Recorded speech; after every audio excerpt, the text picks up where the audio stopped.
In every sport, there is a set way that you're supposed to play the game. In soccer, for example, you learn the different ways to kick the ball with your foot in order to get maximum power and height.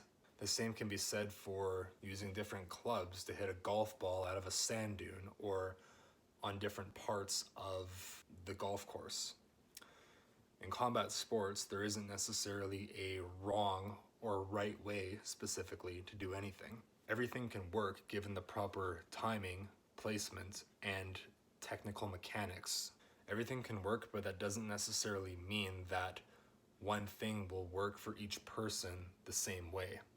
We vary quite a bit in our differences in terms of our body types, limb length, genetics, muscle fibers, and personality. All of those things factor into what your own individual style will be. Therefore, each individual has to be trained differently than one another. Each technique must be shown and tweaked in different ways to make it work for everybody's individual body type. An example would be the triangle choke. It is popular belief that people with long legs have a distinct advantage when it comes to the triangle choke. But with long legs, your triangle will not be as tight when you secure it, and there will be a large void to fill before you can hope to secure the submission. Now take a person with short, stocky legs. It may be initially harder for them to slap on the triangle, but once it is secure, it will be significantly harder for your opponent to escape, and thus easier to get the submission. Every advantage carries with it an equal disadvantage, and vice versa. Everything that's a little bit good carries with it a little bit of bad.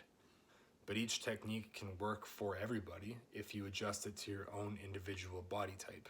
To start off, try learning from people who have a similar build as you. Another popular belief is that using strength in jiu-jitsu should be frowned upon.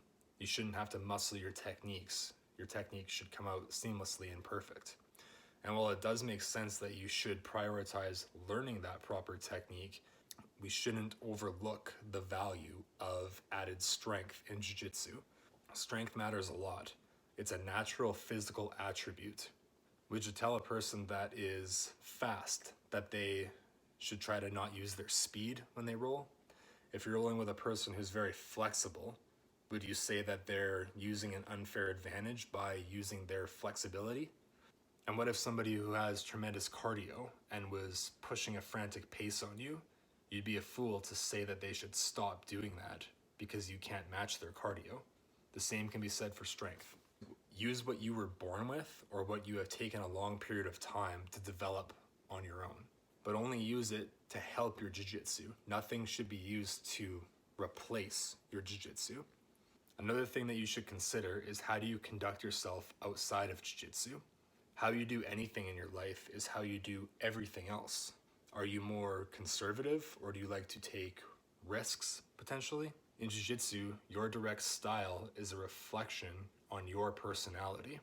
Maybe the young guy at your gym who likes to roll really hard and take risks and go for flying arm bars also likes to drive his car very quickly or spend a lot of money. Speaking for myself, I'd say that I fall more onto the category of a conservative, patient person. In a jiu-jitsu environment, I might be more hesitant to jump on a submission if I feel that the risk might outweigh the benefit. Therefore, I am more than content to keep the roll going for a little bit longer in search of a better opportunity. Keeping in mind that developing your own style will take a long period of time and a lot of trial and error. To narrow down what you do like to do, you have to filter out everything else that you wouldn't prefer to use, and that takes time. It can take years even, so make sure that you show up to class, learn every lesson that your professor is teaching to you, filter out what is not relevant to you, and triple down on the things that you do like.